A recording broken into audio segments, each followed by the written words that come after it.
Wala naman pare. Gusto ko lang naman makita yung mga chicks mo dyan. Oy.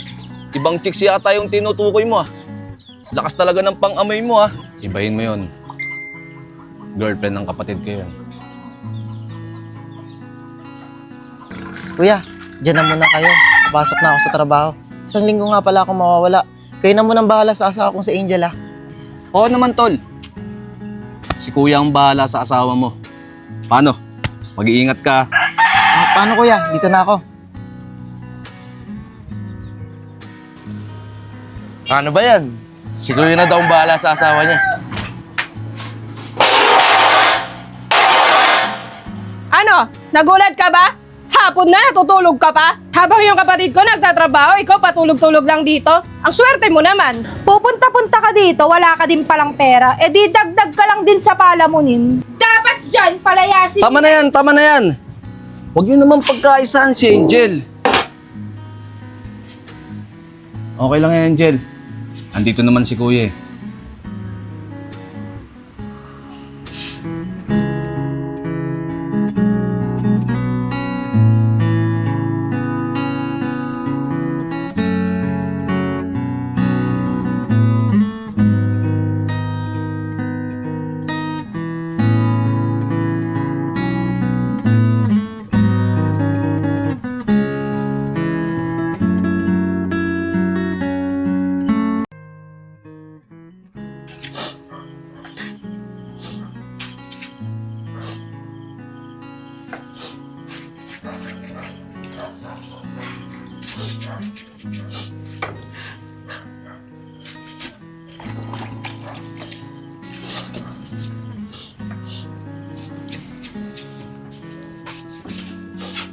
Oh, bakit yun lang nilalaban mo?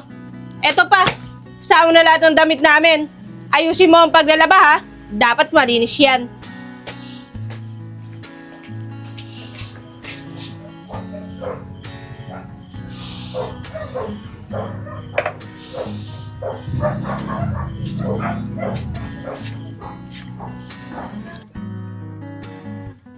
Nakakais talaga yung babaeng yun. Kala mo naman hindi papatulan. Pero alam mo, sakit nung sabon niya sa akin kanina. Be, dapat tutulungan kita eh. Kaso bigla kayo inawat agad. Te, sobrang laki nga ng ambag mo eh. Sigaw ka lang ng sigaw sa gilid kanina. Sana sinabunutan mo rin. Sorry naman. Nagulat kasi ako eh. Hindi ko alam masasabunutan mo na pala. Sige be, basta sa susunod tulungan mo na ako ah. Para next time mabigyan na natin ng leksyon yung babaeng yun. Sige be, basta ikaw. Hoy be, si ano, tawagin natin. Hoy Ann, tari ka nga rito. Bakit, Ken? Ano kailangan mo sa akin? May ugali rin pala yung bagong jowa ng kuya mo eh, no? Alam mo ba, kanina, sinabunutan ba naman ako? Wala naman akong ginagawa. Nabibisit nga rin ako dun eh. Buhay prinsesa dun sa bahay namin. Eh, ang kapal pala talaga ng mukha. Eh bakit kasi hindi nyo na lang palayasin sa bahay nyo? Huwag kayong mag-alala. Di naman tatagal yan sa bahay namin. Kanina nga, inawayan ng ate ko eh. Ah, kaaway niya rin pala pamilya mo. Kung ako na pangasawa ng kuya mo, siguro magkakasundo tayong lahat. Oo nga be, sabi mo sa kuya mo, hiwalayan na yun. Maldita pala eh. O sige, huwag kayong mag-alala. Gagawan ko ng paraan para maghiwalay sila ni kuya. Diyan na kayo, inuutusan pa ako ni ate eh. Sige, mag-ingat ka. Tara na ba, uwi na tayo. Sige, tara na.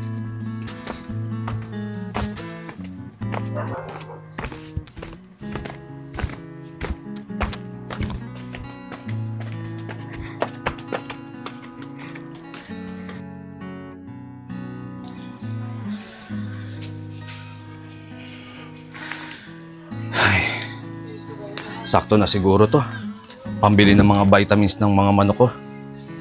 Aabot na siguro to pagdating ng laban.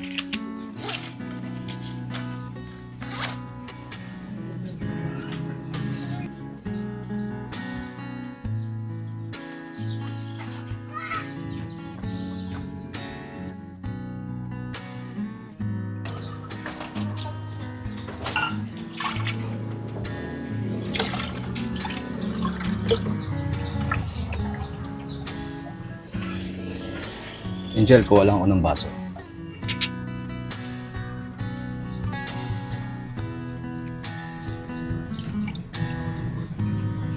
Di niyo po ba maabot, kuya? Hindi. Kaya ko naman eh.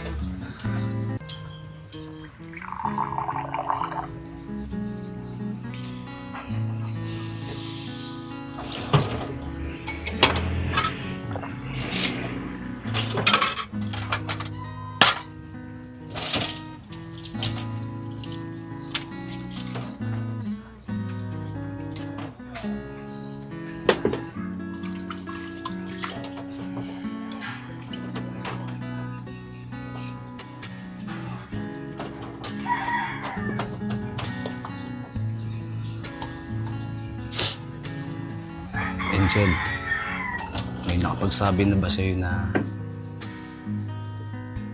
ang ganda-ganda mo? Eh, kuya, may gagawin pa pala ako sa labas.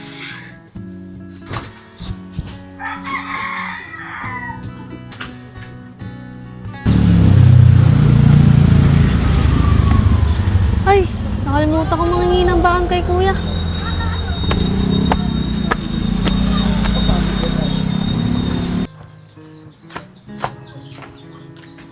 Kuya, pwede pala akong baon. Late na ako eh. Naubos mo na agad yung allowance na binigay sa'yo ng Kuya Eman mo? Opo, kuya eh. Ang dami po kasi namin project ngayon. Hay nako, sige na nga. Kunin mo yung bag ko doon sa kwarto. Sige po, kuya.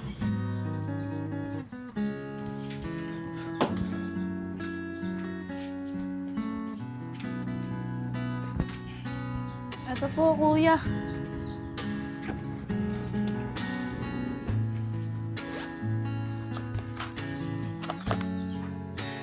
Oh, nasaan yung pera ko dito? Dito ko lang nilagay yun ah.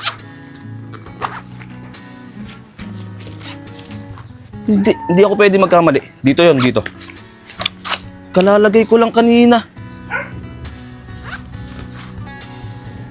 Bunso, ikaw bang kumuha ng pera ko dito? Kuya, wala po akong kinukuha dyan. Nahawakan ko nga lang po yan nung inutusan niyo ako. Imposible naman yun. Kalalabas ko lang ng kwarto. At dito ko iniwan yun. Paano mangyayari yun? Kuya, baka kinuha ni Ate Angel. Nakita ko siya sa kwarto, nakahiga doon nung kinuha ko yung bag mo. Lintik naman oh. Angel! Angel! Lumawas ka nga dyan! Bakit po, kuya? Halika nga dito. Lumapit ka. Sige po. Ikaw ba ang kumuha ng pera ko dito? Kalalagay ko lang nun dito. Ikaw lang pumasok sa kwarto. Hindi po, kuya. Wala po akong kinukuha dyan. At higit sa lahat, hindi ako kumukuha ng mga gamit na hindi sa akin. Sinungaling ka! Bakit ba kayo pinagbibintangan nyo? Wala naman talaga ako kinukuha ang pera dyan. Umalis ka dito. Ayoko makita pagmumukha mo.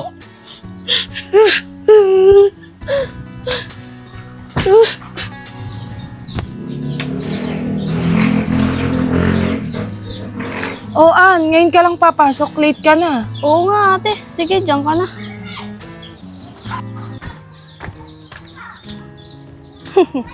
Buti nga sa'yo. Kuya, ano yung ingay na naririnig ko? May kaaway ka ba? Yung pera kasi, kalalagay ko lang dun sa bag. Dito, nawala agad. Para yun sa mga manok ko. Di naman yun mawawala kung walang kukuha eh.